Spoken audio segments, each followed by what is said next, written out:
Áno. To je nádherná príroda teraz.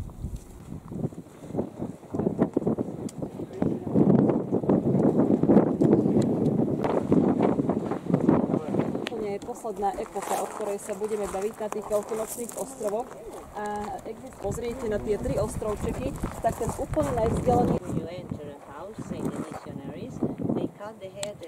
During only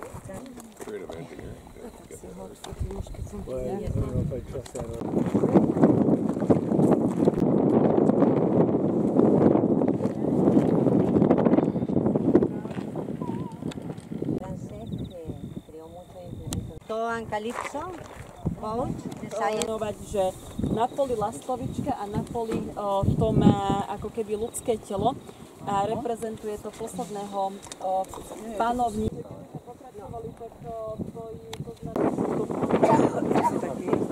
Cada uno de esas estatuas representa un personaje.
Y logró 3 pies de madera con cuerdas vegetales, fuerza humana. Nejakým štýlom, že bol postavený plot. Todo el volcán está trabajado adentro. Mělo dělat prše, když jsme byli v autobuse. My to říkali přes stalo brzo.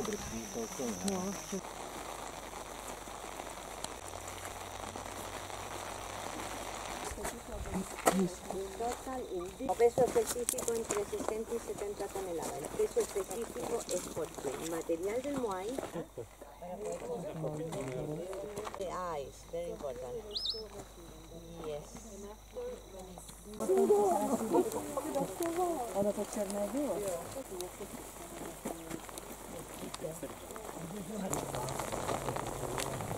Tam nachádza takéto najvyššie moai. Je to trošku skryté, je to také na ľavej strane.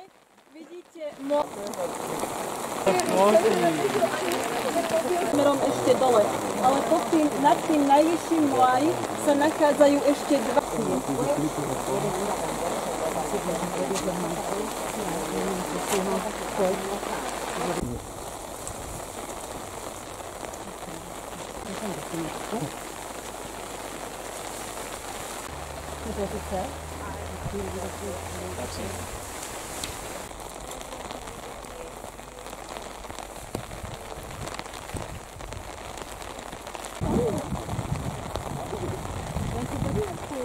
From Polynesia mixed with Indonesian because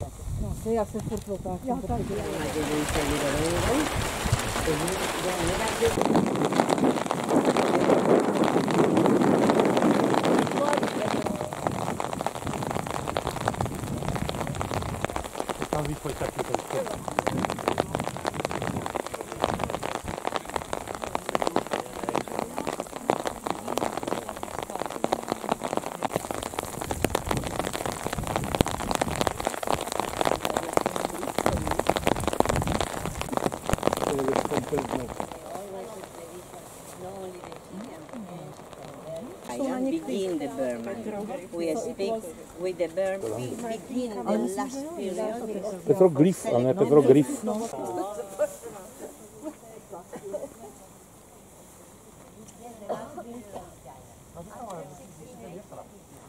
Reutilizaban las piedras. Mira esa piedra de allá. Cuando ella tenía, Se abre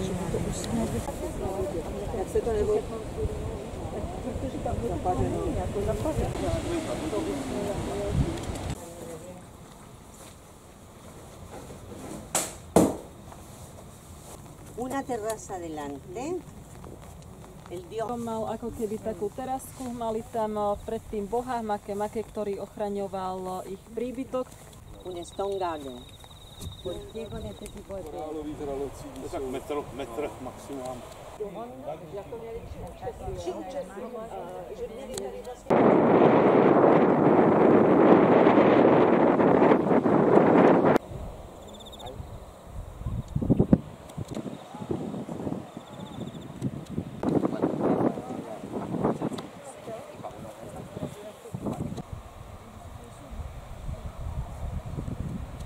Tady je vyloženě vedro. Teď jak neprší.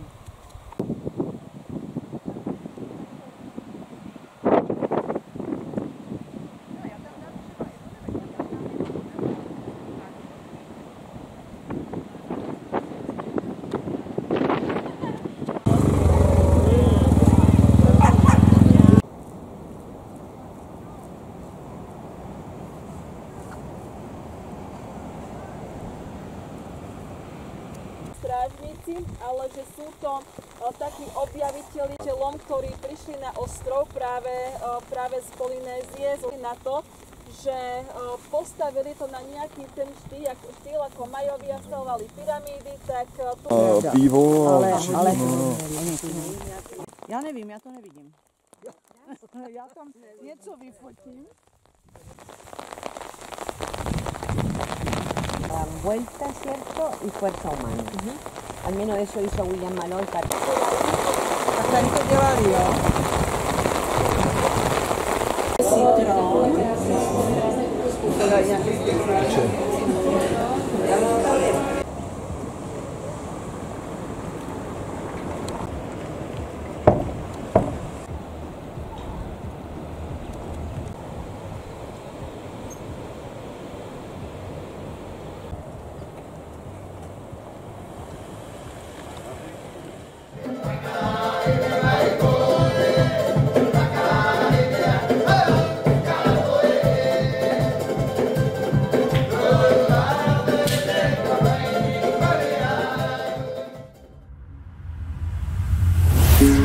Thank you.